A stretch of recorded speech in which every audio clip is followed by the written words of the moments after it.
Hello everyone, welcome back to Buried Files. Tonight we bring you 7 deeply disturbing, true road trip horror stories that will make you question every journey you take beyond familiar territory. These are not fictional tales designed to thrill, but authentic encounters shared by ordinary travelers who found themselves facing the darkest aspects of human nature and the unexplained on America's highways and backroads. Each story in this episode has been meticulously compiled from first-hand accounts and corroborated wherever possible through law enforcement records and witness statements. The open road promises freedom and adventure, but it also conceals dangers that most people never anticipate until it is too late. If you value genuine horror content that respects the gravity of real experiences and refuses to sensationalize tragedy, subscribe to Buried Files and hit the notification bell, so our next investigation into verified accounts reaches you the moment it drops.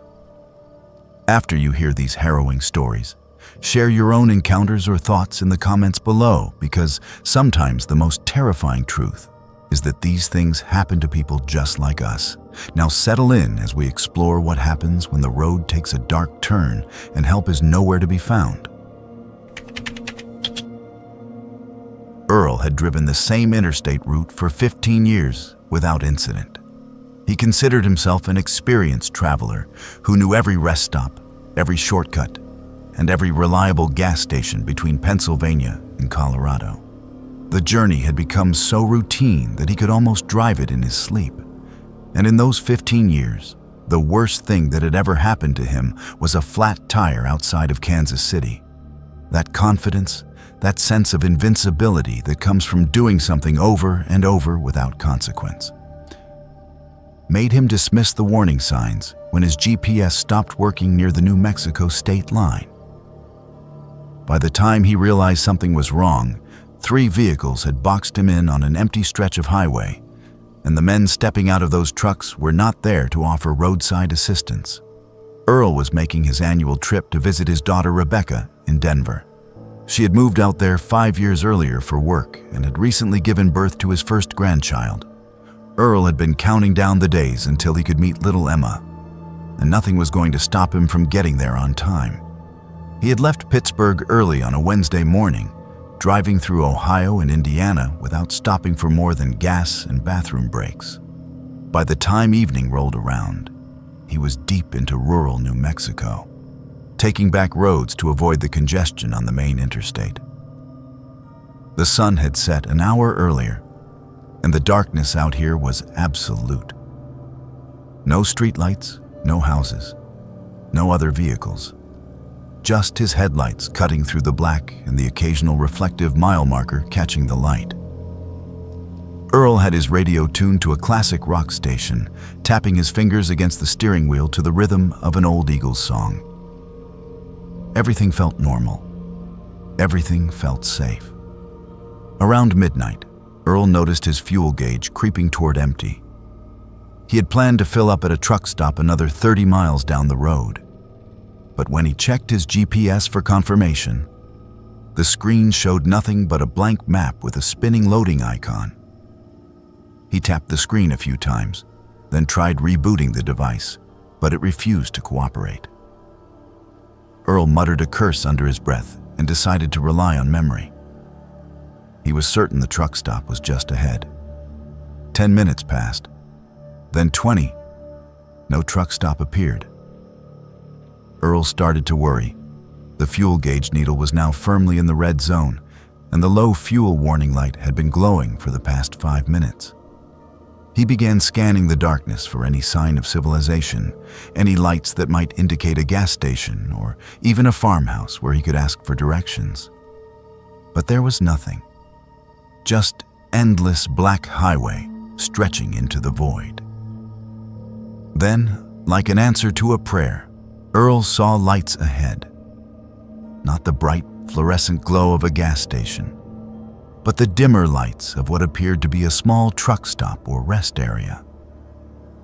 As he got closer, he could make out a single building with a few pumps out front and a flickering neon sign that read, gas, and food. It looked run down, almost abandoned, but beggars could not be choosers. Earl pulled in, relieved that he would not be stranded on this desolate stretch of highway. The parking lot was empty except for a dark blue pickup truck parked near the far edge, away from the lights. Earl pulled up to one of the pumps and turned off his engine.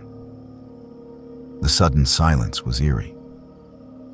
No other traffic sounds, no wind, nothing. Just the faint hum of the neon sign and the ticking of his cooling engine. Earl stepped out of his car and stretched, feeling the stiffness in his back from hours of driving. He swiped his credit card at the pump and began fueling up, glancing around the lot as he did. That was when he noticed the man in the pickup truck. The vehicle was maybe 50 feet away, parked at an odd angle as if the driver had pulled in hastily and decided to stay. The engine was running. Earl could see the faint glow of dashboard lights through the windshield, and he could just barely make out the silhouette of someone sitting behind the wheel. The man was not moving, not getting out to pump gas or use the restroom, just sitting there, watching. Earl felt a prickle of unease run down his spine, but he pushed it aside. Maybe the guy was taking a phone call or waiting for someone. Nothing sinister about that. Earl finished pumping his gas, replaced the nozzle, and got back in his car. He started the engine and pulled out of the lot, eager to put some distance between himself and that strange, motionless figure. He merged back onto the highway and accelerated, settling back into his seat. The radio station had faded into static, so he switched it off and drove in silence. 5 minutes passed, then 10. Earl checked his mirrors out of habit and felt his stomach drop. Headlights. A single vehicle, maybe a quarter-mile back, keeping pace with him. Earl told himself it was just another traveler heading in the same direction. Plenty of people drove this route at night. But as the minutes ticked by, the vehicle never got closer and never fell farther behind. It maintained the exact same distance, matching his speed perfectly. Earl tested his theory by slowing down to 60 miles per hour. The vehicle behind him slowed down too. Earl sped up to 75. The headlights sped up as well. Earl felt his heart rate increase. He gripped the steering wheel tighter and stared at the rearview mirror, trying to make out details of the vehicle behind him. It looked like a pickup truck, a dark one, just like the one at the gas station. Fear crept into Earl's mind, irrational and insistent. He tried to convince himself that he was being paranoid, that there was no reason to think the truck was following him. But the longer it stayed there, matching his every move, the harder it became to dismiss. Earl considered pulling over to let the truck pass, but something told him that would be a mistake. What if the driver pulled over too? What if this deserted stretch of highway was exactly where the driver wanted him to stop? Earl kept driving. His hands were sweating now, and his breathing had become shallow. He searched the darkness ahead for any sign of help, any place he could turn off where there might be other people. But there was nothing. Just mile after mile of empty road. Then the truck accelerated. It closed the distance between them in seconds, its headlights flooding Earl's mirrors with blinding white light. Earl squinted and adjusted the rearview mirror, but the glare was overwhelming. The truck pulled up close behind him, so close that Earl could no longer see its front bumper. It was tailgating him aggressively now, and Earl could feel the panic rising in his chest.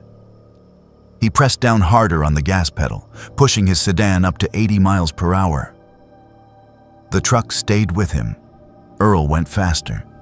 85, 90. The truck did not fall back.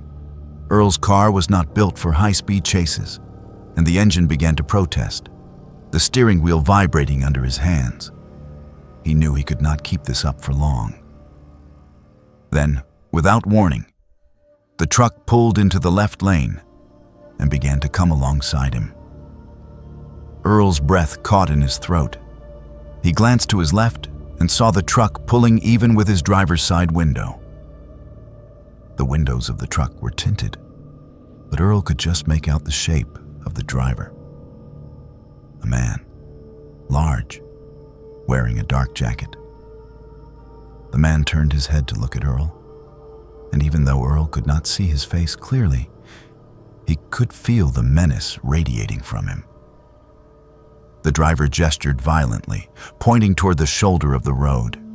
He wanted Earl to pull over. Earl shook his head and kept driving, his knuckles white on the steering wheel. The truck stayed alongside him, the driver gesturing more aggressively now. Earl felt trapped. If he slowed down, the truck could force him off the road. If he sped up, the truck would just speed up too. And there was nowhere to turn, no exits, no help in sight. Then Earl saw something ahead. Lights, bright lights, a checkpoint. Earl could have cried with relief. It was a state police checkpoint, one of those random stops they set up to check for drunk drivers or expired registrations. There were 3 patrol cars parked on the shoulder, their blue and red lights flashing in the darkness. 2 officers stood in the road with flashlights, waving down vehicles. The moment the truck driver saw the checkpoint, he hit the brakes. The truck fell back behind Earl and then suddenly swerved onto the shoulder, kicking up a cloud of dust and gravel. Earl watched in his mirror as the truck made a sharp U-turn and disappeared back the way they had come, speeding off into the night. Earl slowed down and pulled up to the checkpoint. One of the officers approached his window, shining a flashlight into the car. Earl rolled down the window, and the officer asked for his license and registration. Earl's hands were still shaking as he pulled out his wallet.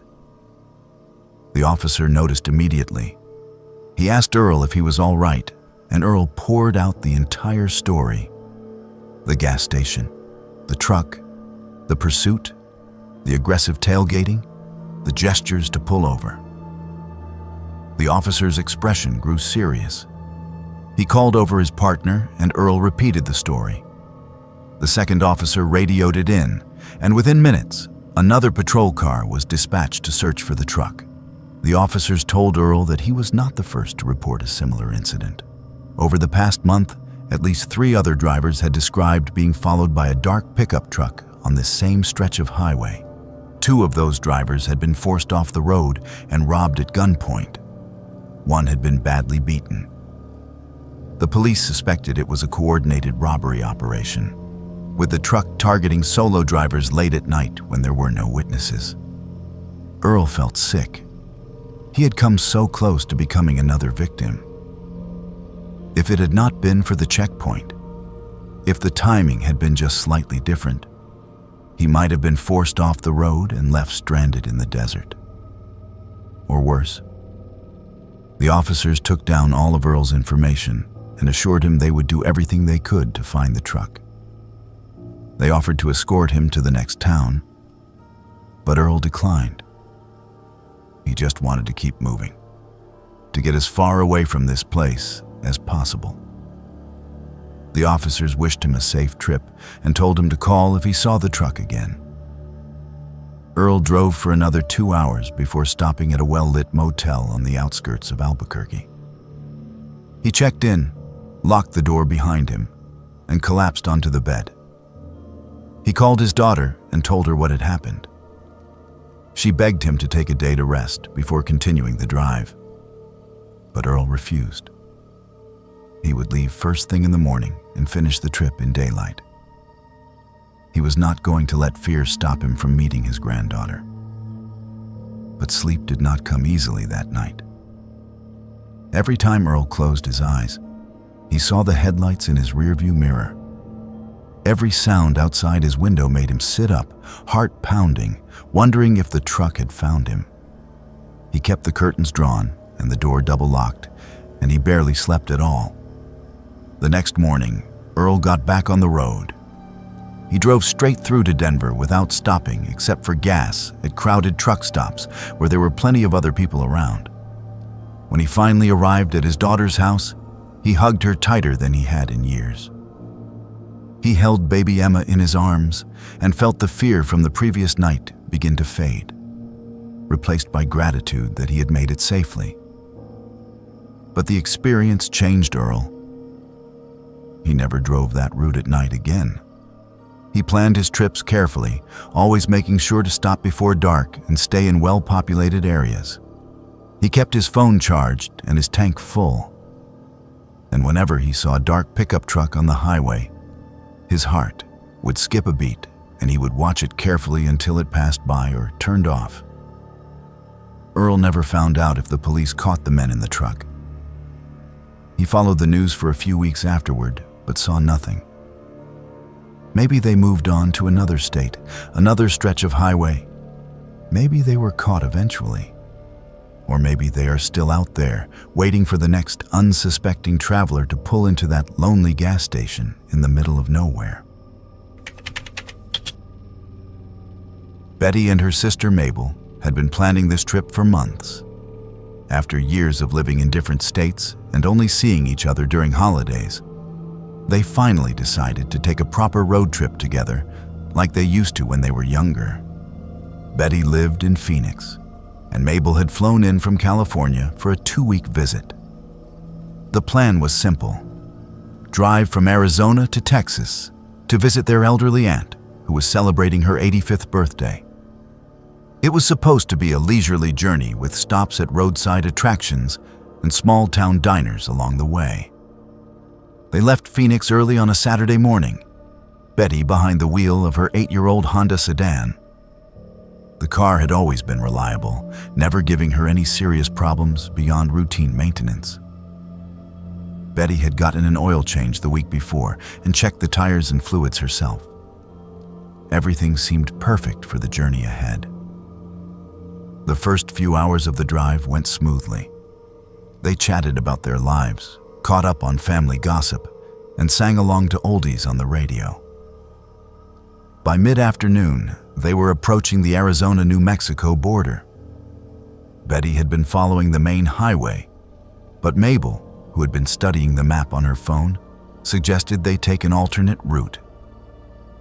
Mabel explained that according to her GPS app, there was a smaller highway that cut through the desert and would save them almost an hour of driving time. The route looked straightforward on the map, a clean line connecting 2 points.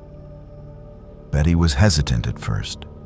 She preferred sticking to major highways where services were plentiful and help was never far away. But Mabel insisted that it would be fine, that the app had thousands of reviews and was highly rated for accuracy. Against her better judgment, Betty agreed. They took the next exit and headed south on a 2-lane highway that quickly became more remote than either of them had anticipated. The landscape changed from scattered towns and gas stations to pure desert. Scrub brush, red rock formations, and endless sand stretched in every direction. The road itself was in decent condition, but they had not passed another vehicle in over 20 minutes. About 40 minutes into this detour, Betty noticed something wrong. The temperature gauge on her dashboard had crept into the warning zone. She pointed it out to Mabel, and both women watched with growing concern as the needle continued to climb. Betty eased off the gas, hoping that reducing speed would help. But the gauge kept rising. Then came the sound. A low grinding noise from under the hood, followed by a high-pitched squeal. Betty felt her stomach drop. She had heard that sound once before, years ago, right before her previous car had died on the side of the road. She told Mabel they needed to find a place to pull over immediately. But there was nowhere to pull over. The shoulder was narrow and uneven, dropping off into steep, sandy ditches on both sides. Betty kept driving, searching desperately for a wider spot or a turnoff. The grinding noise grew louder, and steam began to pour from under the hood. The car started to shudder. Betty had no choice. She pulled over as far as she could on the narrow shoulder and turned off the engine. The moment she did, the car gave a final shudder and went silent.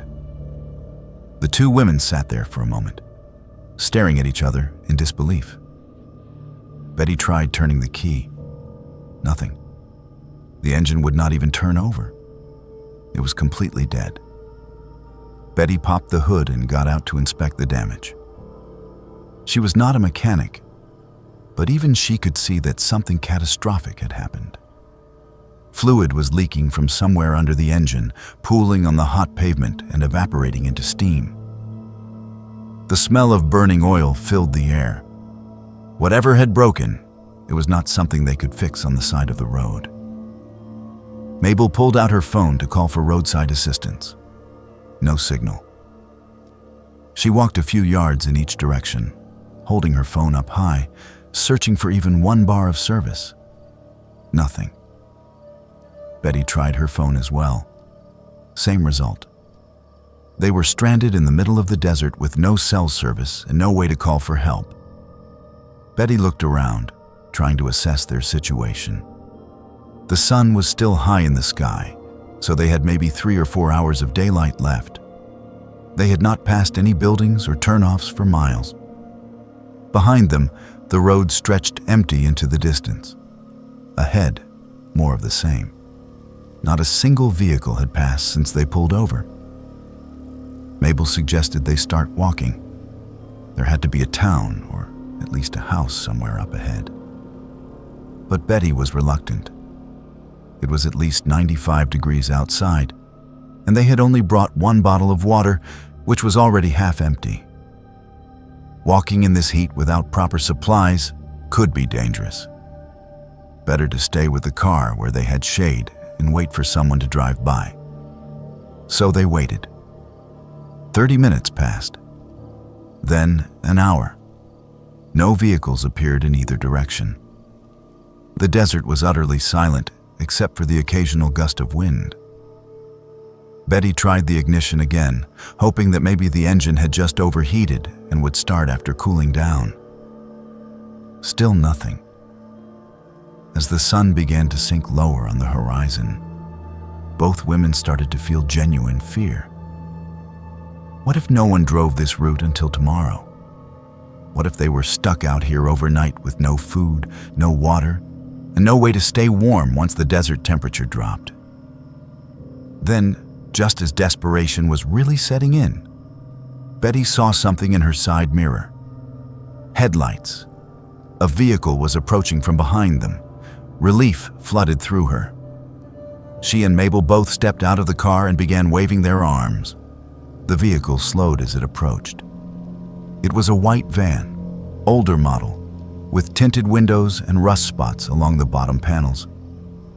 The van pulled up behind their car and stopped. The engine idled for a moment, and then the driver's door opened. A man stepped out. He was tall, maybe in his 40s, wearing jeans and a faded t-shirt. He had a beard and a baseball cap pulled low over his eyes. Betty called out a greeting, explaining that their car had broken down and asking if he could give them a ride to the nearest town, or at least let them use his phone. The man did not respond right away. He just stood there, looking at them. Then the passenger door opened, and a second man got out. This one was shorter, stockier, with a shaved head and tattoos running down both arms. Something about the way the two men looked at them made Betty uneasy.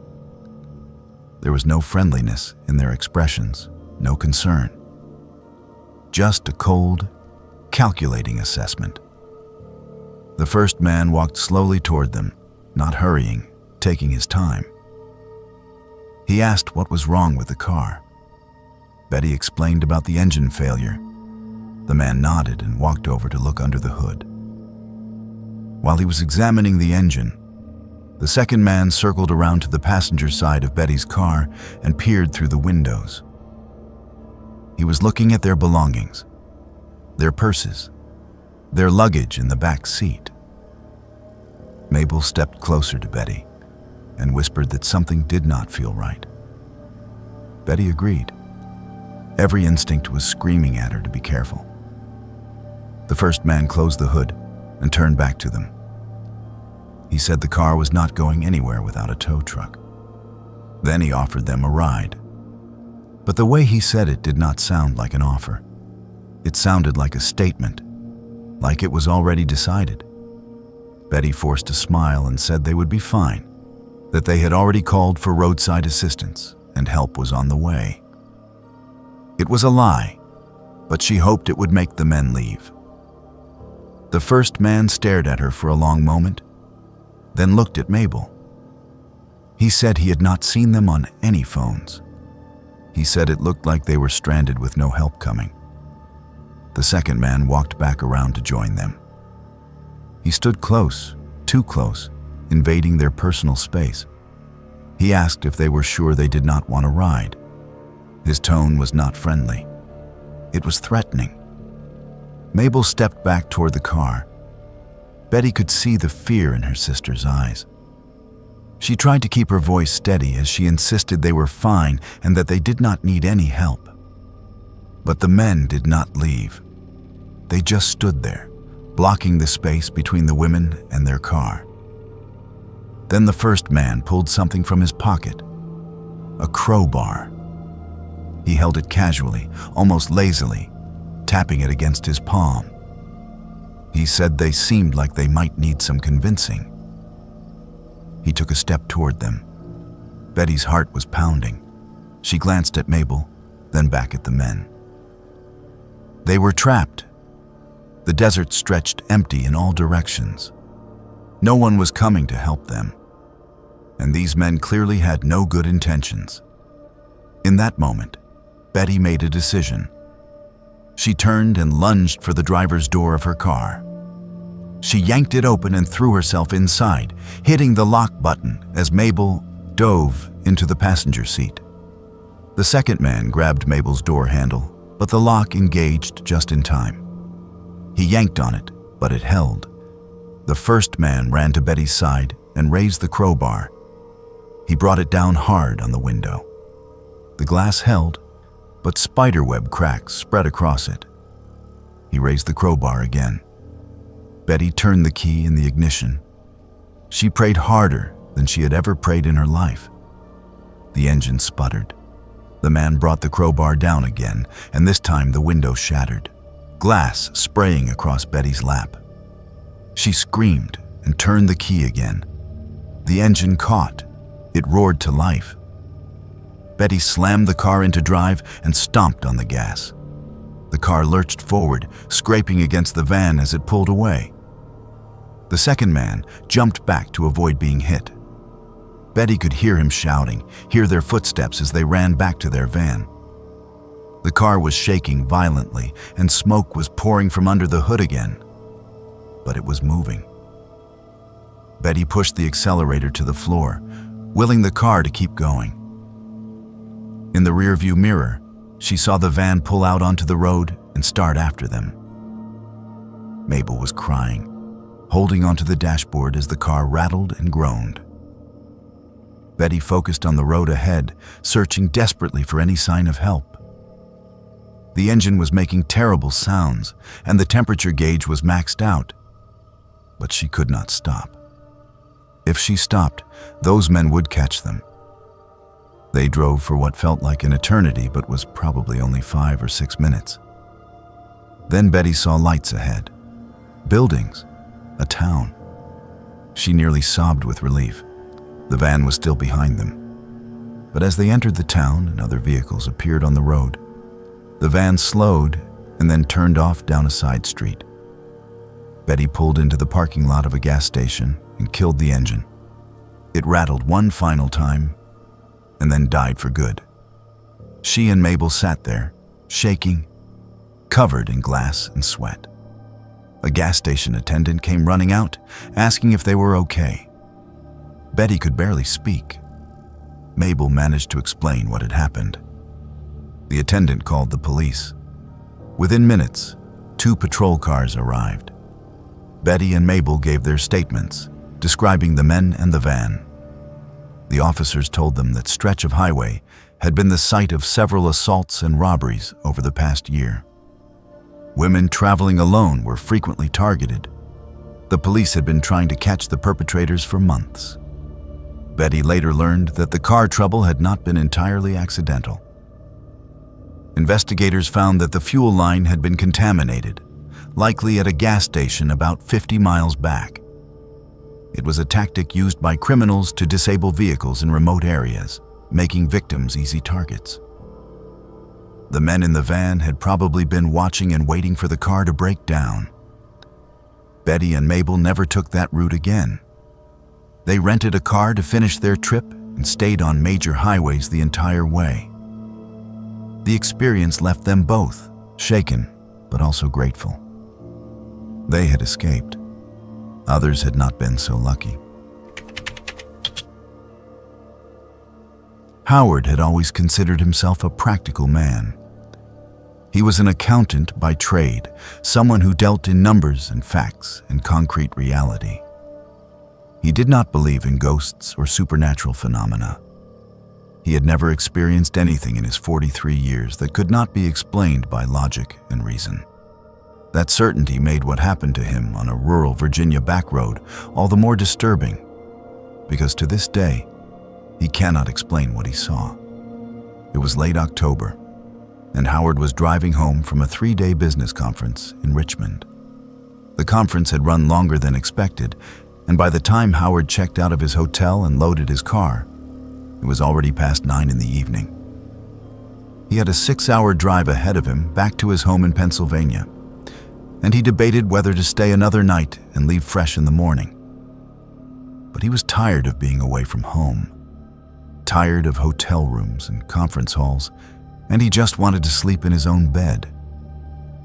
A colleague at the conference had mentioned a shortcut that would save about 40 minutes off the drive. Instead of taking the main interstate north, this route cut through rural Virginia on a series of smaller highways and country roads. The colleague swore by it, saying he used it every time he made the trip. Howard programmed the route into his GPS and set off. The first hour went smoothly. The roads were well maintained, and though there was not much traffic, Howard saw enough other vehicles to feel comfortable. But as he got deeper into rural Virginia, the roads became narrower and more winding. The trees pressed in close on both sides, their branches forming a canopy overhead that blocked out the moonlight. Howard's headlights were the only illumination, cutting through the darkness in narrow beams. Around 11 o'clock, Howard's GPS directed him onto an even smaller road. This one was barely 2 lanes wide, with no center line painted and no reflective markers along the edges. The pavement was cracked and uneven, and Howard had to slow down to navigate the sharp curves. He had not seen another vehicle in over 20 minutes, and the GPS showed no towns or services anywhere nearby. Howard was starting to regret taking this shortcut. He considered turning around and heading back to the main highway, but the GPS indicated he was more than halfway through the route. It would take just as long to go back as it would to continue forward. So he pressed on, gripping the steering wheel tightly and focusing on the road ahead. That was when he saw it. A figure standing in the middle of the road. Howard's foot hit the brake instinctively, and the car slowed to a crawl. His headlights illuminated the figure clearly. It was a person, standing perfectly still, about 100 feet ahead. As Howard got closer, more details became visible. The figure appeared to be a man, tall and thin, wearing what looked like old-fashioned clothing: dark trousers, a white shirt, and a jacket that seemed out of place for the era. The style reminded Howard of photographs from the 1940s or 50s. But what struck Howard most was the complete stillness. The figure was not moving at all, not shifting weight from one foot to the other, not looking around, not even appearing to breathe. Just standing there, facing Howard's approaching car. Howard stopped about 50 feet away, leaving the engine running. He waited, expecting the person to move, to step aside, to acknowledge his presence somehow. But nothing happened. The figure remained motionless, arms at its sides, staring straight ahead. Howard felt a chill run through him, despite the warm air blowing from the car's heater. Something was wrong. Every instinct told him this was not a normal situation. But what was he supposed to do? He could not just drive around the figure. The shoulders on both sides of the road dropped off into deep ditches, and there was no room to maneuver. He would have to back up and find another route, or convince this person to move. Howard rolled down his window and called out. His voice sounded too loud in the silent night. He asked if the person needed help, if everything was all right. No response. The figure did not even turn its head. Howard called out again, louder this time. Still nothing. Frustrated and increasingly unnerved, Howard honked his horn. The sound echoed through the trees, harsh and jarring. But the figure remained motionless. Howard honked again, longer this time. Nothing. Howard's hands were shaking now. This was not normal behavior. No rational person would stand in the middle of a dark road, blocking traffic, and completely ignore someone trying to communicate with them. Maybe the person was drunk or on drugs. Maybe they were having some kind of medical emergency. Or maybe, a small voice in Howard's mind whispered, maybe this was not a person at all. Howard shook his head, trying to dispel that thought. Of course it was a person. What else could it be? He was just tired and letting his imagination run wild. He decided to try one more thing. He flashed his high beams, hoping the bright light would get a reaction. The figure vanished. Howard blinked, certain his eyes were playing tricks on him. But no, the figure was gone, completely disappeared. The road ahead was empty, illuminated clearly by his high beams. There was nowhere the person could have gone so quickly. No side roads, no buildings, no cover of any kind. The figure had simply ceased to exist. Howard sat frozen, his mind struggling to process what had just happened. People do not just disappear. There had to be an explanation. Maybe the person had jumped into the ditch. Maybe Howard had not seen them move because he was momentarily blinded by the high beams. That had to be it. But then Howard caught movement in his peripheral vision. His blood turned to ice. He turned his head slowly to the left and looked out the driver's side window. The figure was standing right there, right next to his car, less than a foot away from the window, staring in at him. Howard could see it clearly now in the glow of his dashboard lights. It was a man, or something that looked like a man. The face was pale, unnaturally so, with sunken cheeks and dark hollows where the eyes should be. The expression was completely blank, emotionless. And those eyes, if they could be called eyes, were looking directly at Howard with an intensity that made his skin crawl. Howard screamed. He did not think about it, did not try to control his reaction. Pure terror took over.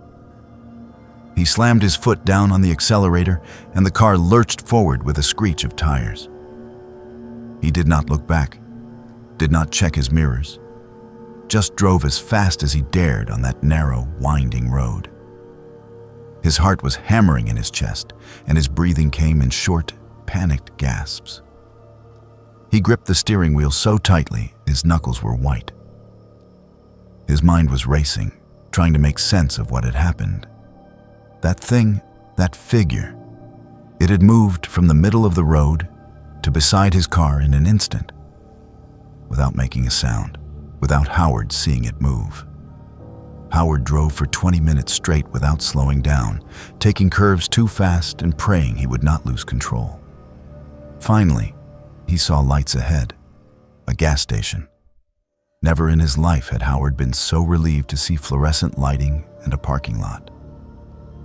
He pulled in and parked directly under the brightest light he could find.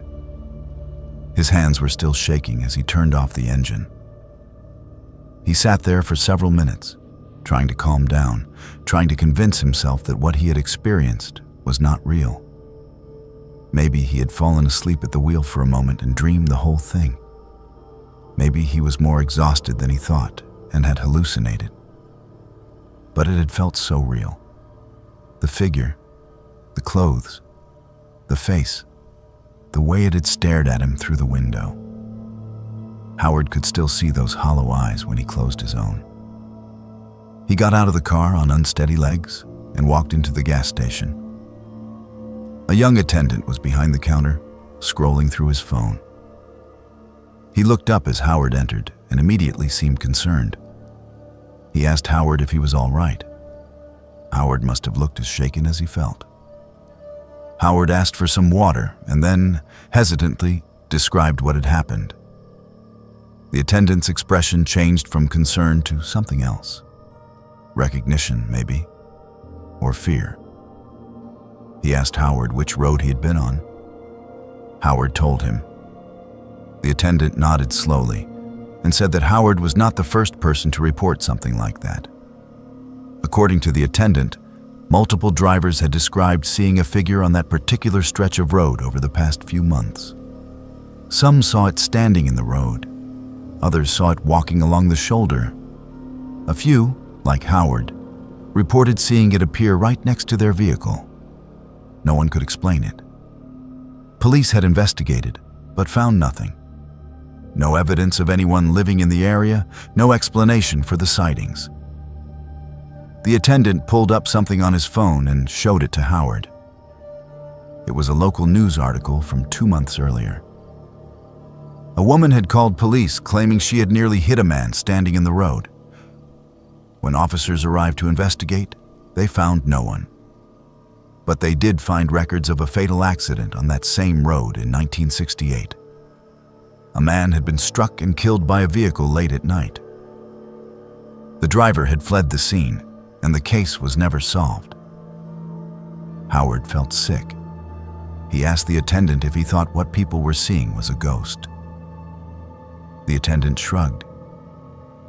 He said he did not know what it was, but whatever it was, it had scared enough people that locals avoided that road after dark. Howard thanked the attendant and bought a large coffee. He asked for directions to the main highway and wrote them down carefully. There was no way he was going back the way he had come. He did not care how much longer it took. He was sticking to well-lit, well-traveled roads for the rest of the trip. As Howard got back in his car and prepared to leave, he noticed something on his driver's side window. A handprint. A pale, smudged handprint right where the figure had been standing. Howard felt his stomach drop. He had not touched the outside of that window. No one had, except for the figure. Howard grabbed a napkin from his glove compartment and frantically wiped away the handprint. He did not want to see it, did not want to be reminded. He pulled out of the gas station and drove straight to the main highway, following the attendant's directions exactly. The rest of the drive passed without incident. But Howard could not shake the feeling of being watched. Every shadow seemed menacing. Every reflection in his mirrors made him jump. By the time he finally pulled into his driveway at 3 a.m, he was exhausted and emotionally drained. Howard never told his wife the full story. He said the conference had run late and traffic was bad. She did not need to know what had really happened. Howard himself spent weeks trying to rationalize the experience. He researched sleep deprivation and hallucinations. He considered seeing a doctor to make sure nothing was wrong with his brain. But he could not explain the handprint. And he could not explain how the gas station attendant and others had seen the same figure. Whatever Howard had encountered on that road, It was not a product of his imagination. It was real, in some way that defied logical explanation. Howard never drove through rural Virginia at night again. And sometimes, late at night when he cannot sleep, he wonders about the figure. Is it still out there, standing in the middle of that dark road, waiting for the next traveler to come along? And what does it want? Howard does not have answers. He only has the memory of those hollow eyes staring at him through the window, and the certainty that some things in this world cannot be explained by facts and logic alone. Frank and his wife Agnes had been married for 32 years, and in all that time they had made it a tradition to take at least one road trip together each year. They had explored most of the country, from the beaches of California to the mountains of Maine. This particular autumn, they decided to drive through the Appalachian region, taking back roads through small towns and enjoying the fall foliage. They had left their home in North Carolina early on a Thursday morning with no fixed itinerary. The plan was to wander, stopping wherever looked interesting and spending nights at small bed and breakfasts or family-owned motels. It was the kind of leisurely, unstructured travel they both loved. By late afternoon, they found themselves on a winding mountain road somewhere in eastern Kentucky. The GPS had lost signal about an hour earlier, but Frank was not concerned. He had an old paper map in the glove compartment, and they were in no hurry. Agnes was dozing in the passenger seat, and Frank was content to drive in peaceful silence. Around 6 in the evening, Frank noticed they were running low on gas. He had not seen a gas station in quite some time, and the needle was creeping toward empty.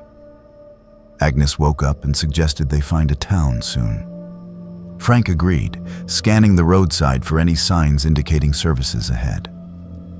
10 minutes later, they crested a hill and saw a small town in the valley below. It was not much, maybe a dozen buildings clustered around a single main street. But Frank could make out what looked like a gas station and a few shops. Perfect.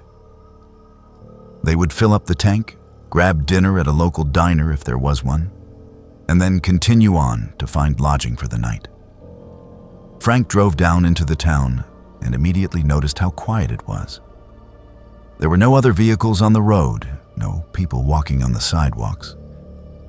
Every building looked old but maintained, like the town had been frozen in time somewhere around the 1970s. Frank pulled up to the gas station, which had old-fashioned pumps and a hand-painted sign advertising prices that seemed impossibly low. He got out and tried the pump. It was locked. Frank looked around for an attendant, but saw no one.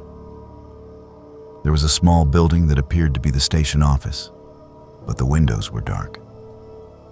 Frank knocked on the door. No answer. He tried the handle. Locked.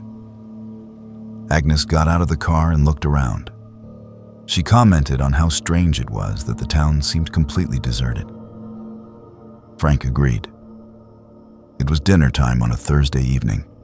There should be people around, lights on in houses, cars parked on the street.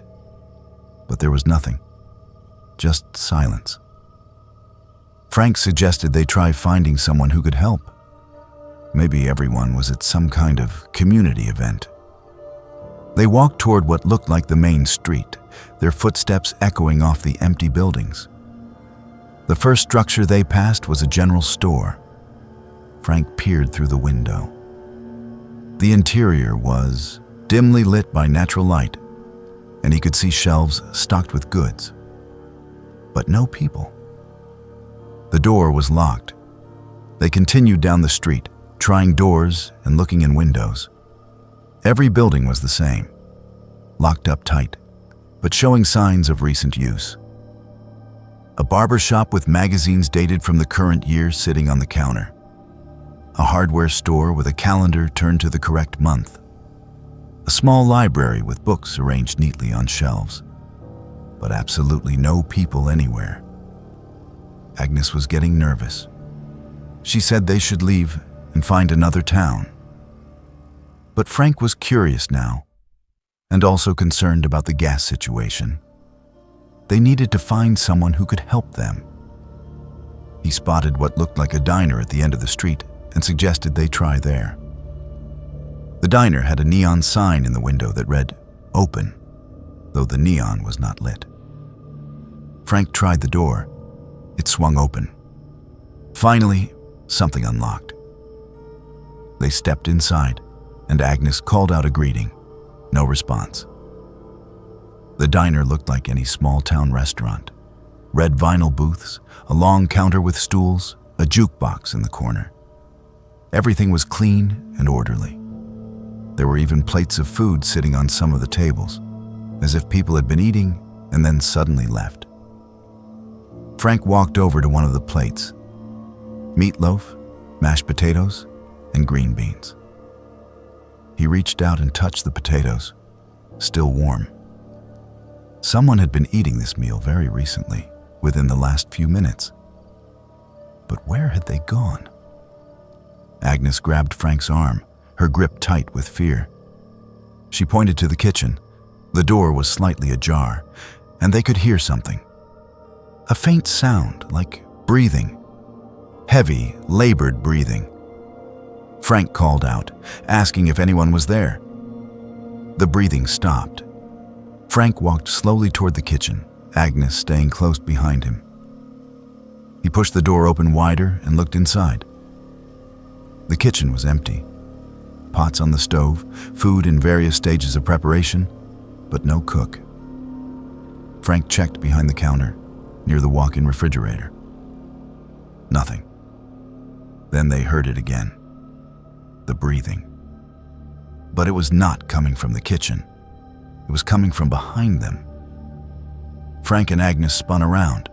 A man was sitting in one of the booths. He had not been there a moment ago. Frank was certain of it. But now there he was, sitting perfectly still, hands folded on the table in front of him, staring at them. Frank felt his heart rate increase. He tried to keep his voice steady as he greeted the man and explained that they needed to buy gas. The man did not respond. He just stared, his expression completely blank. No recognition, no acknowledgement, just that empty stare. Agnes tugged on Frank's sleeve, whispering that they needed to leave right now. Frank agreed. This whole situation was wrong. They backed toward the door, keeping their eyes on the man. He did not move, did not blink, just watched them retreat. As they reached the door, Frank noticed movement through the window. People were appearing on the street, not walking out of buildings, but simply appearing, as if materializing out of thin air. One moment the street was empty. The next, there were a dozen people standing motionless on the sidewalk. Frank and Agnes hurried out of the diner and toward their car. The people on the street turned to watch them. All of them had the same blank expression as the man in the diner. No emotion, no curiosity, just cold observation. And all of them were completely silent. No one spoke. No one made any sound at all. Frank and Agnes reached their car, and Frank fumbled with the keys, his hands shaking. He dropped them and had to bend down to pick them up. When he stood back up, the people had moved closer. They were forming a loose circle around the car, still silent, still staring. Frank finally got the key in the lock and opened the door. Agnes jumped in the passenger side and immediately locked her door. Frank slid behind the wheel and locked his door. He started the engine, and the sound was shockingly loud in the oppressive silence. One of the men stepped forward and approached Frank's window. He was older, maybe in his 60s, wearing work clothes and a cap. He raised his hand and knocked on the window. Not a polite knock, but a hard, deliberate pounding. He gestured for Frank to roll down the window. Frank shook his head. The man knocked harder. Another person joined him, a woman this time. She also gestured for Frank to open the window. Then more people approached. They surrounded the car, pressing close, their faces almost touching the glass. Some were knocking, others were just standing there, staring with those empty eyes. Frank threw the car into reverse and hit the gas. The car lurched backward and the crowd scattered to avoid being hit. Frank spun the wheel, putting the car into drive, and accelerated toward the road out of town. In his rearview mirror, he could see the people standing in the middle of the street, watching them leave. Neither Frank nor Agnes spoke as they drove. Frank kept his foot pressed firmly on the gas pedal, pushing the car as fast as he dared on the winding mountain roads. The fuel gauge showed they were running on fumes, but he did not care. They had to get away from that town. They drove for 30 minutes, praying the gas would hold out. Finally, they saw lights ahead. A proper town with cars and traffic lights and people walking around normally. Frank pulled into the first gas station he saw and practically collapsed against the steering wheel with relief. While Frank filled the tank, Agnes went inside to use the restroom.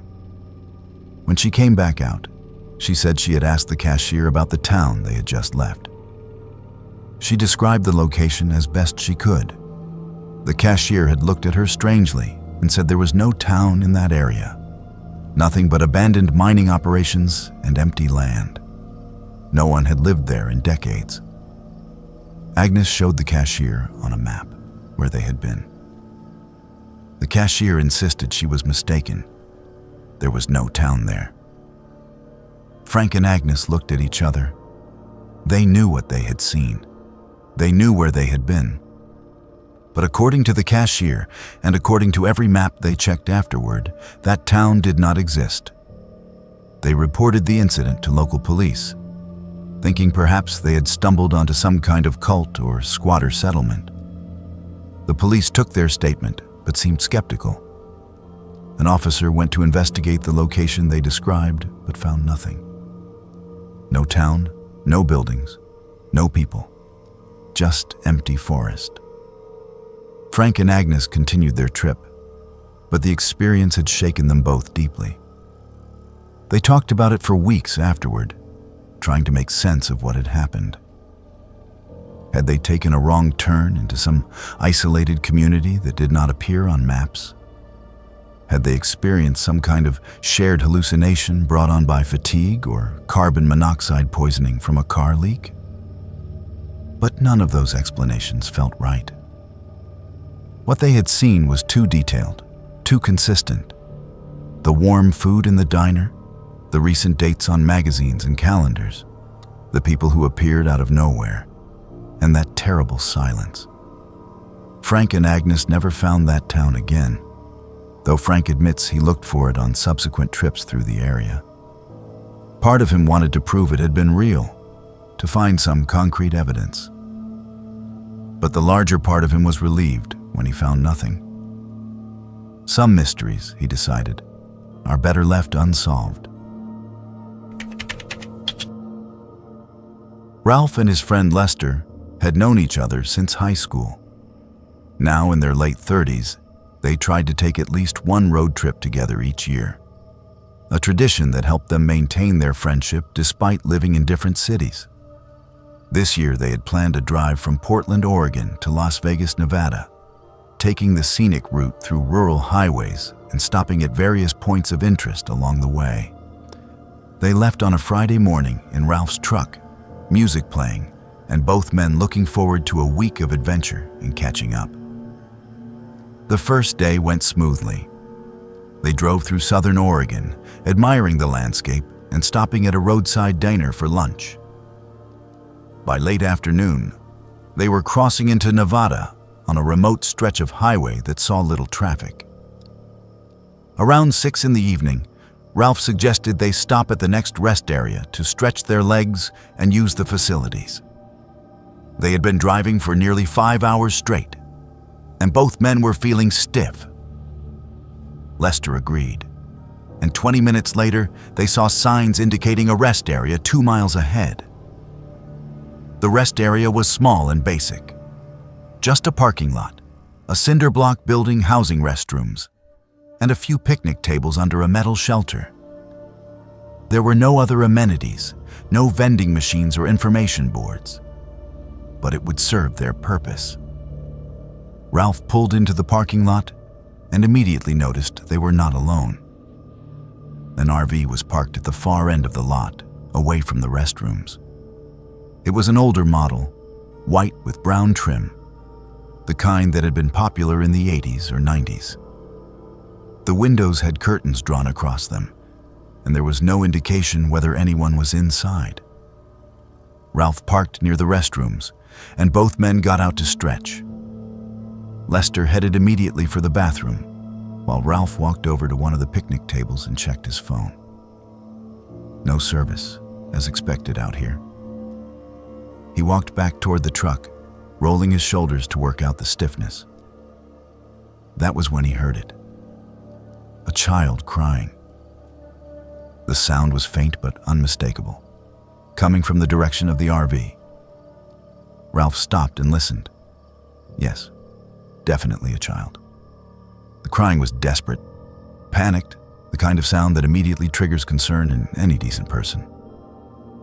Ralph looked at the RV more closely. There was still no movement, no sign of adults. Just that crying, continuing without pause. Ralph walked slowly toward the RV, uncertain what to do. Maybe the parents were inside and did not realize how distressed their child sounded. Or maybe something was wrong. When Ralph was about 20 feet away, the crying stopped abruptly. Complete silence. Ralph paused, waiting. Nothing. He took a few more steps closer and called out, asking if everything was all right. No response. Lester emerged from the restroom and saw Ralph standing near the RV. He called out, asking what was going on. Ralph explained about the crying. Lester walked over to join him, and they both stood there, staring at the RV, unsure how to proceed. Ralph decided to knock on the door. He walked up the steps and rapped his knuckles against the metal frame. The sound echoed in the quiet evening. For several seconds, nothing happened. Then the door opened. A man stood in the doorway.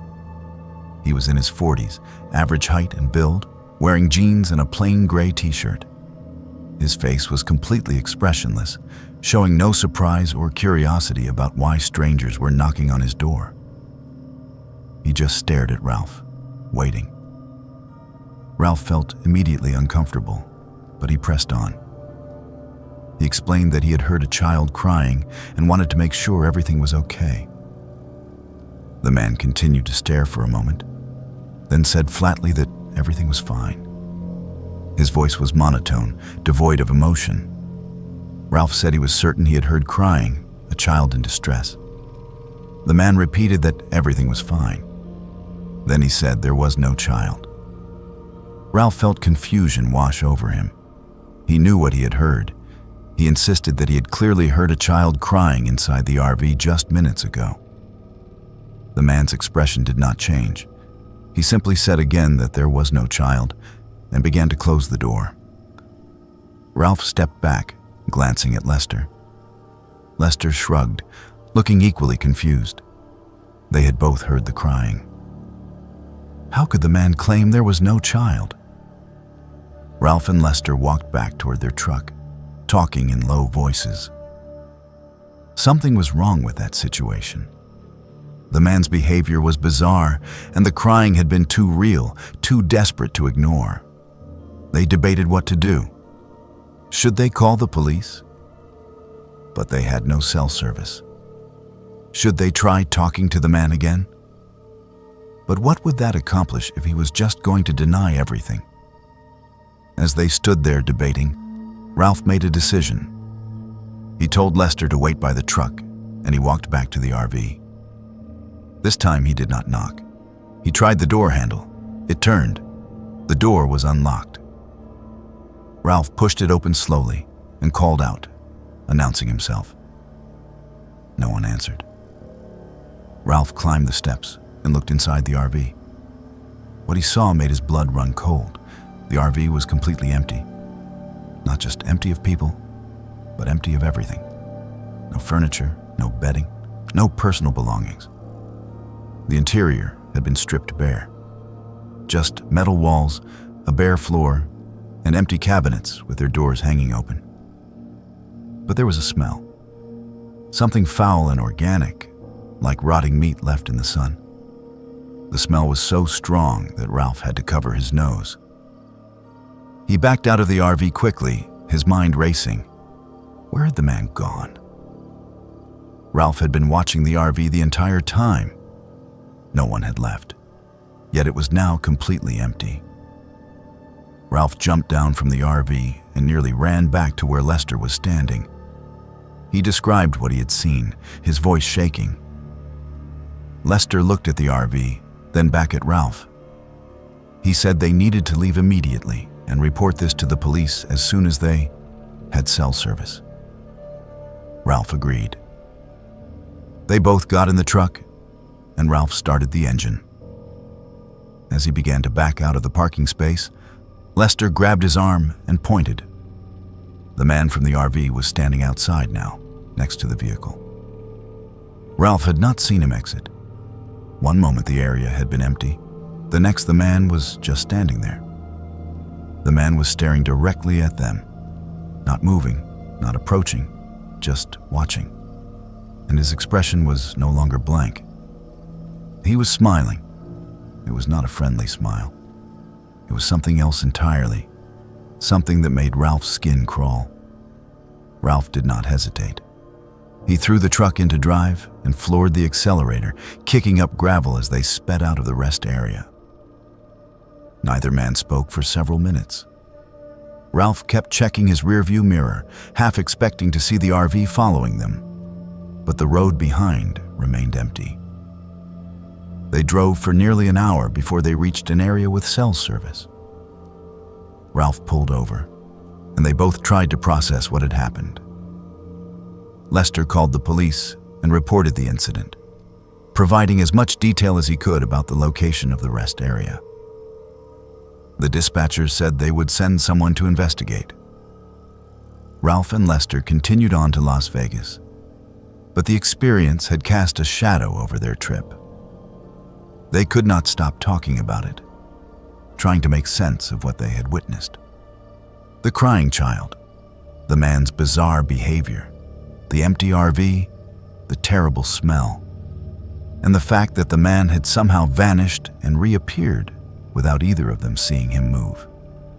2 days later, Lester received a call from the Nevada State Police. They had investigated the rest area. There was no RV, no evidence that one had been there, no tire tracks, no trash, nothing. The officers said the rest area was rarely used and appeared undisturbed. Ralph and Lester were stunned. They knew what they had seen. They knew what had happened. But according to the police, there was no evidence to support their story. The officers suggested that perhaps they had stopped at a different rest area and were confused about the location. But Ralph knew exactly where they had been. He could describe every detail of that parking lot. In the weeks that followed, Ralph researched missing children in Nevada. He found several cases, some going back decades. He wondered if the crying he had heard was connected to one of those cases. He wondered what had been inside that RV, what the smell had been. And he wondered about the man, who he was and what he had been doing there. Ralph never got answers. The case, if it could even be called that, went nowhere. But Ralph could not forget. He still hears that crying sometimes, late at night when he cannot sleep. And he wonders if he could have done more, if he should have insisted on searching that RV more thoroughly, if he missed a chance to help someone who desperately needed it. The uncertainty haunts him more than anything else. Not knowing what really happened in that rest area. Not knowing if there was truly a child in danger. Not knowing who or what that man was. Ralph still takes road trips, but he never stops at isolated rest areas anymore. And he always trusts his instincts when something feels wrong. Chester and his wife Dorothy had always dreamed of visiting Yellowstone National Park. After years of postponing the trip due to work obligations and family commitments, they finally decided to make it happen. They planned a 2-week journey from their home in Illinois, driving west through the heartland and into Montana before reaching the park. The trip had been wonderful so far. They had stopped at Mount Rushmore, explored the Badlands, and spent a night in a charming bed and breakfast in South Dakota. By the time they entered Montana, they were both feeling relaxed and happy, enjoying the open roads and stunning scenery. They were using a GPS navigation system that Chester had purchased specifically for the trip. It was supposed to have the most up-to-date maps and would automatically route them around traffic. Chester had become quite dependent on it, trusting its directions without question. Dorothy had suggested bringing paper maps as backup, but Chester had dismissed the idea as unnecessary. Technology, he insisted, had made paper maps obsolete. On their 8th day of travel, they were driving through a particularly remote area of Montana. The landscape was beautiful but desolate, with rolling hills covered in grass and scattered pine trees. They had not seen another vehicle in over an hour. The GPS suddenly announced that it had found a faster route that would save them 35 minutes. Chester, eager to reach their destination before dark, accepted the alternate route without hesitation. The GPS directed them to turn off the main highway onto a smaller road. At first, the road was paved and in decent condition. Dorothy commented that it seemed fine, and Chester felt vindicated in trusting the technology. But after about 15 minutes, the pavement ended and the road became gravel. Then the gravel became dirt.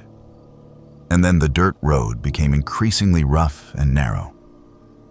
Chester began to feel uneasy, but the GPS insisted they were on the correct route. The computerized voice calmly announced each upcoming turn, and the screen showed a clear path ahead. So Chester kept driving, navigating the increasingly difficult terrain. Dorothy suggested they turn around, but Chester pointed out that the road was too narrow. There was nowhere to turn around safely. They would have to keep going forward until they found a wider spot. 20 minutes later, the GPS signal disappeared entirely. The screen went blank, then displayed an error message indicating it had lost satellite connection. Chester felt his stomach sink. They were on a barely passable dirt track in the middle of nowhere with no GPS and no idea where they were going. Dorothy pulled out her phone to try to get directions, but there was no cellular service. Chester checked his phone as well. Nothing. They were completely cut off from any form of electronic communication or navigation. Chester kept driving, hoping the road would eventually connect to something recognizable. But the track only seemed to get worse. They came to a fork in the road with no signs indicating which direction to take. Chester chose the left path, reasoning that it looked slightly more traveled. This turned out to be a mistake. The road deteriorated further, becoming rutted and overgrown with vegetation scraping against the sides of the car. Chester was now driving at barely 10 miles per hour, carefully maneuvering around rocks and holes. The sun was getting lower in the sky. Dorothy checked the time. It was nearly 7 in the evening. In another hour, it would be dark, and they still had no idea where they were or how to get back to civilization. The fuel gauge showed they had less than a quarter of a tank remaining.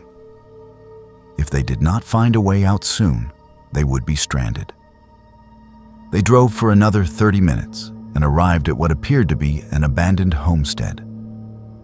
There were several collapsed wooden structures, rusted farm equipment scattered around, and the remnants of old fencing. But no people, no working buildings, nothing that could help them. It was a dead end. Chester carefully turned the car around, a process that took several minutes in the narrow space. They headed back to the fork and took the other path. This route was no better. It wound through increasingly dense forest, the trees pressing in close on both sides. Branches scraped against the car, and Dorothy winced at each scraping sound, imagining the damage to the paint. As darkness fell, Chester turned on the headlights. The beams illuminated the narrow tunnel of trees ahead, making everything beyond the immediate path disappear into blackness. The isolation felt oppressive. They had not seen a single person, vehicle, or structure in over 2 hours. Dorothy was fighting to keep panic at bay, but her hands were trembling. Then Chester saw something that made his heart race. Up ahead, blocking the entire width of the road, was a large fallen tree trunk, or rather, what appeared to be a deliberately placed tree trunk. It was positioned too perfectly to be natural, lying perpendicular to the road as if someone had dragged it there. Chester stopped the car about 20 feet from the obstruction. He and Dorothy sat in silence, staring at the tree. There was no way around it. The forest was too thick on both sides, and the car could not possibly navigate over it. Chester would have to move it by hand if they wanted to continue. But something about the situation felt wrong. The tree was large and heavy. It would have taken considerable effort to place it across the road. Why would anyone do that? And more troublingly, where were they now? Chester told Dorothy to stay in the car and keep the doors locked. He got out, leaving the engine running and the headlights on.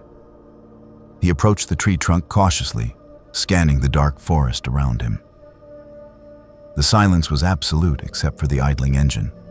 No birds, no insects, nothing. Chester grabbed one end of the trunk and tried to lift it. It was extremely heavy, but he managed to shift it slightly. He would need to drag it rather than lift it. He braced himself and pulled hard.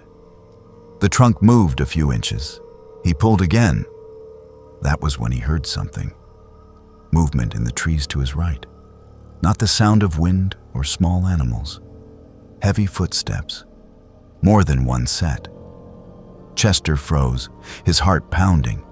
He peered into the darkness, but could see nothing beyond the reach of the headlights. The footsteps came closer. Chester abandoned the tree trunk and ran back to the car. He threw himself into the driver's seat and slammed the door, immediately hitting the lock button. Dorothy was wide-eyed with fear, asking what he had heard. Chester did not answer. He threw the car into reverse. Backing up in the dark on a narrow forest road was terrifying. Chester could barely see where he was going, relying on brief glances in the rearview mirror and the faint red glow of the taillights. But he did not care about caution anymore. He just needed to get away from that tree and whatever was moving in the forest. He reversed for what felt like forever, but was probably only a few hundred yards. Then he found a spot where the road was slightly wider, and he managed a clumsy multi-point turn. Once the car was facing forward, he accelerated as fast as he dared. The car bounced violently over the rough terrain, and Dorothy braced herself against the dashboard. But Chester did not slow down. They retraced their route, taking every turn they remembered in reverse order. Chester was operating on pure adrenaline now, his only thought to escape this wilderness. The fuel gauge was dangerously low, the warning light glowing a steady orange. Chester prayed the gas would hold out. After nearly an hour of frantic driving, they emerged onto a paved road. Chester could have cried with relief. He did not recognize the road, but it was paved and had lane markings, which meant they were back in civilization. He chose a direction at random and drove until they saw lights in the distance. They found a small town and pulled into the first gas station they saw.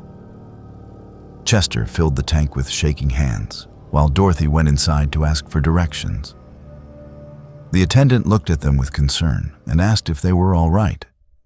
Dorothy explained that they had gotten lost on back roads and had a frightening experience. The attendant asked where they had been. Dorothy described the area as best she could. The attendant's expression grew serious. He said that area was known to be dangerous, that there were people living back in those woods who did not want outsiders around. He said they were lucky to have found their way out, that others had gone missing in that region over the years. Chester and Dorothy got directions to the nearest highway and continued to Yellowstone, but the experience had shaken them both deeply.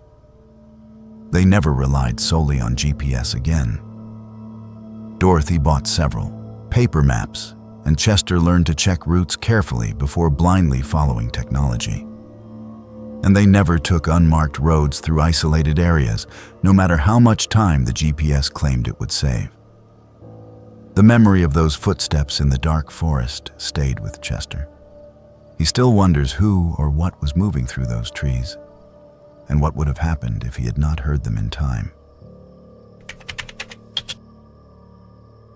Vernon had promised his mother, Irene, and his Aunt Ruth that he would drive them from Tennessee to Florida for a family reunion. Both women were in their 70s and could no longer manage long drives themselves. Vernon was happy to help, taking a week off work to make the trip leisurely and comfortable for them. They planned to drive down over 2 days, stopping overnight at a motel halfway through the journey. They left Knoxville early on a Monday morning. Vernon drove carefully, making frequent stops so the women could stretch their legs and use the restroom. Both Irene and Ruth were in good spirits, excited about seeing family members they had not visited in years. The conversation was light and cheerful as they made their way south through Georgia. By late afternoon, they had crossed into Florida. Vernon suggested they start looking for a place to stay for the night. They were not particular about accommodations, just somewhere clean and safe. Ruth spotted a sign advertising a budget motel just off the interstate. The price was reasonable, and Vernon decided to check it out. The motel was exactly what they expected from a budget establishment. A 2-story building with exterior corridors, about 30 rooms total, and a small office near the entrance.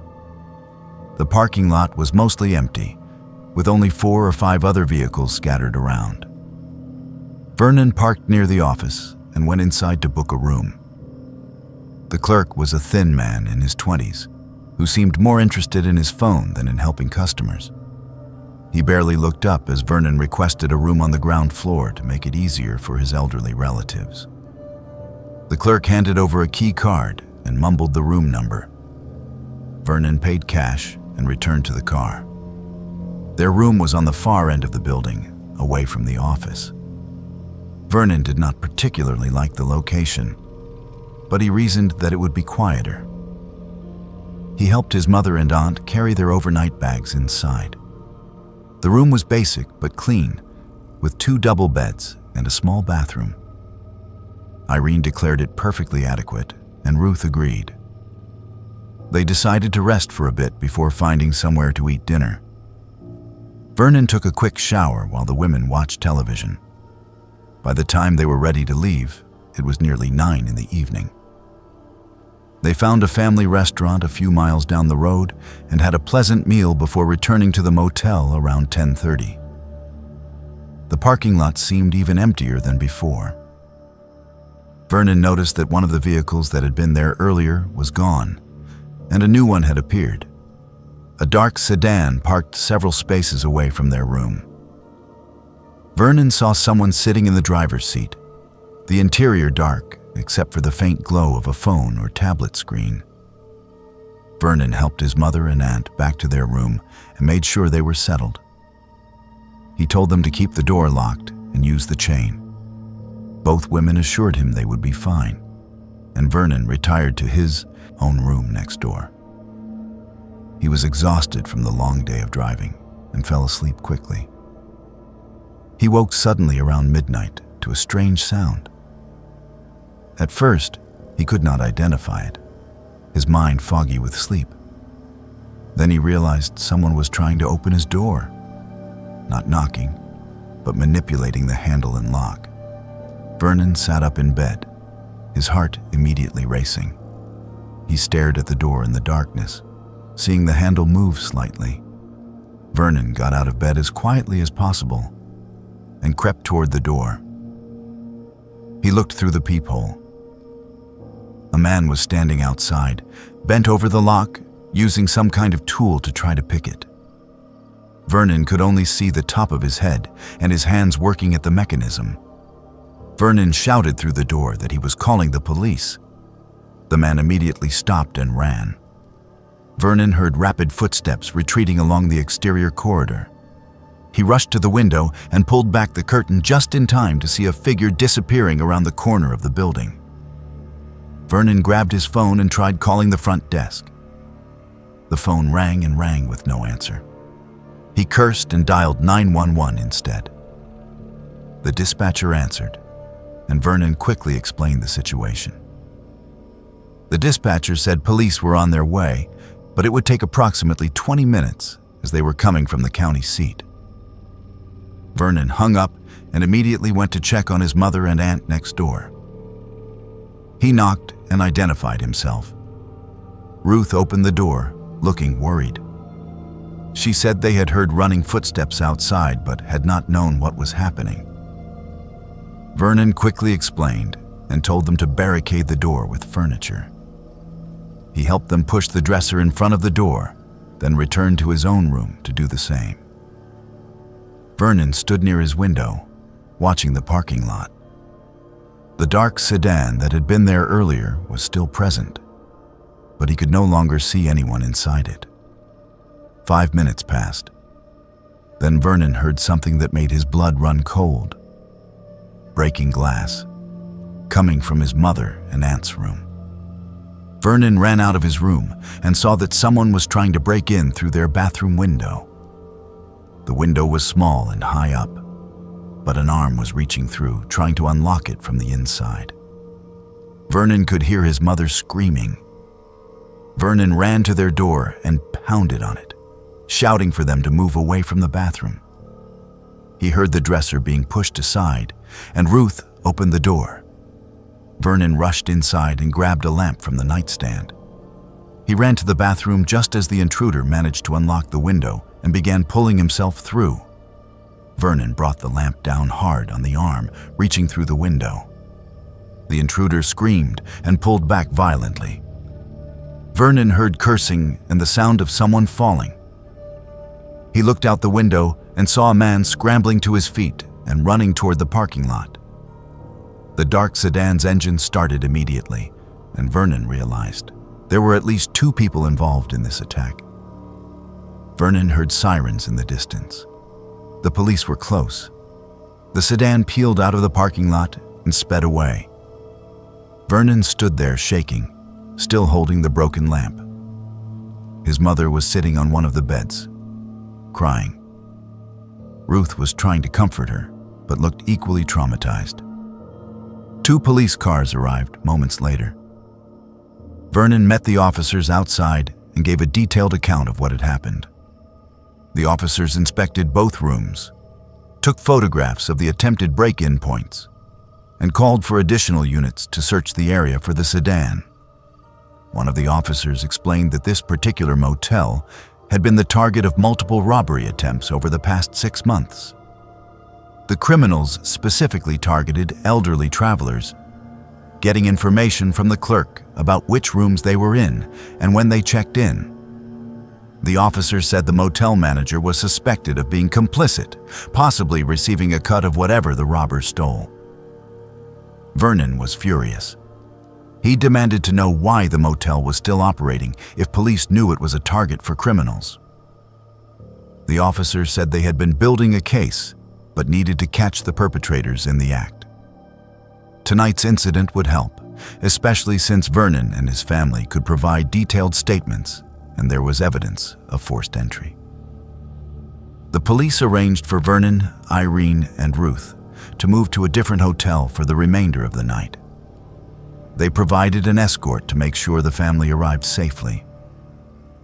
The new hotel was more expensive, but far more secure. With interior corridors and 24-hour security, none of them slept well for the remainder of the night. Vernon kept replaying the events in his mind, thinking about how much worse it could have been. If he had not woken up when the first man tried his door, if he had not checked on his mother and aunt, if the police had taken longer to arrive, the outcome could have been tragic. They continued to Florida the next day as planned, but the joy had gone out of the trip. Irene was shaken and kept asking why anyone would want to hurt elderly people who had so little. Ruth was angry, feeling violated by the attack. Vernon felt guilty for having chosen that motel, even though he had no way of knowing it was a target for criminals.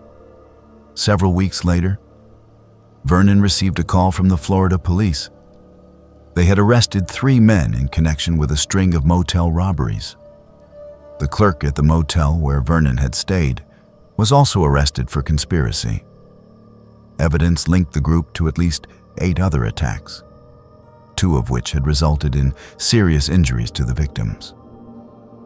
Vernon was relieved that the criminals had been caught, but the experience changed how he approached travel. He researched accommodations thoroughly before booking, read reviews carefully, and always chose well-lit rooms near the office or security. He installed security devices on the doors whenever they stayed anywhere. And he never again underestimated how vulnerable travelers could be when they were far from home. The memory of that night stayed with all 3 of them. Irene still struggles with anxiety when staying in unfamiliar places. Ruth refuses to stay in budget motels. And Vernon carries the knowledge that vigilance and quick thinking likely saved them from becoming victims of a violent crime.